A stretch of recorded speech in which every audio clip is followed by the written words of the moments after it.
présente une fonction méconnue de Photoshop, soit le Image Processor, ou processeur d'image en version française. Cette fonction est disponible via le menu File, par le sous-menu Script et l'article Image Processor. Notez que les trois petits points signifient qu'il y aura une boîte de dialogue paramétrable qui s'affichera à l'écran. Cette boîte de dialogue Image Processor permet de convertir, en traitement par l'eau, un format d'image à un autre. L'étape 1, Select the Images to Process, permet de choisir le dossier source des images à convertir. Ici, un dossier qui contient 3 images au format pict.pct, qui est un format désuet en photographie numérique actuelle. Maintenant, deuxième étape, Select Location to Save Processed Images permet de choisir le dossier où ira s'enregistrer le résultat des conversions. Dans ce cas-ci, je choisis d'aller sur le bureau de mon ordinateur de travail et de créer un nouveau dossier qui se nommera Résultat IP pour Image Processor.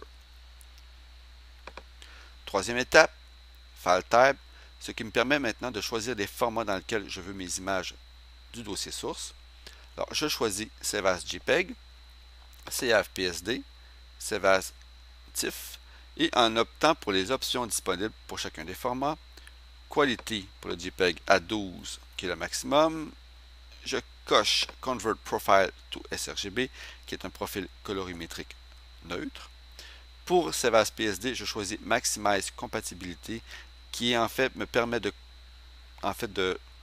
rendre mes fichiers compatibles aux versions antérieures de Photoshop, et le LZW Compression pour le format TIFF, qui est une compression sans perte. Maintenant, et seulement pour le format JPEG, je choisirai le Resize to Fit en choisissant le Weight et le Height, donc la largeur et la hauteur, à 400 pixels. Je choisis un format identique car ne sachant pas les formats ou le sens des formats de mes images dans mon dossier source, soit l'horizontal ou le vertical, en indiquant des valeurs identiques, cela me permet de choisir que le plus grand côté de l'image verticale ou horizontale sera de 400 pixels. Maintenant, à l'étape 4, Preferences, je pourrais choisir de cocher l'option Run Action si j'aimerais appliquer des actions préalablement enregistrées, soit dans mon dossier personnel NTM et différentes options, ou encore des actions déjà enregistrées par Adobe Photoshop. Alors, dans ce cas-ci, je n'en ai pas besoin. Je clique Run Action Off.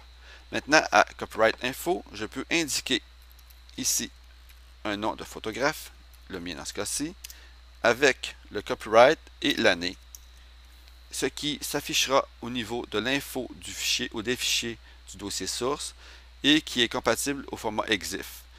Format qui est compatible à ce moment-là avec les logiciels comme Portfolio et tous les logiciels de gestion d'images. Je peux aussi cocher l'option Include ICC Profile.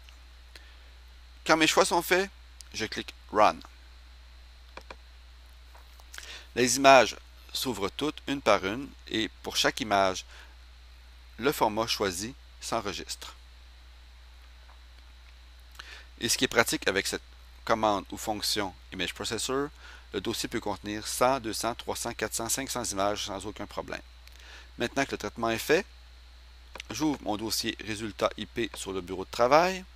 Je peux afficher en liste et voir chacun des dossiers avec toutes les images enregistrées au bon format. Si maintenant je vérifie au niveau du format JPEG et que je mets tout ça en icône, je vois très bien ici que les images sont bien au 400 par 301, 400 par 301 et l'image verticale qui est à 301 par 400. Et voilà, c'est à votre tour.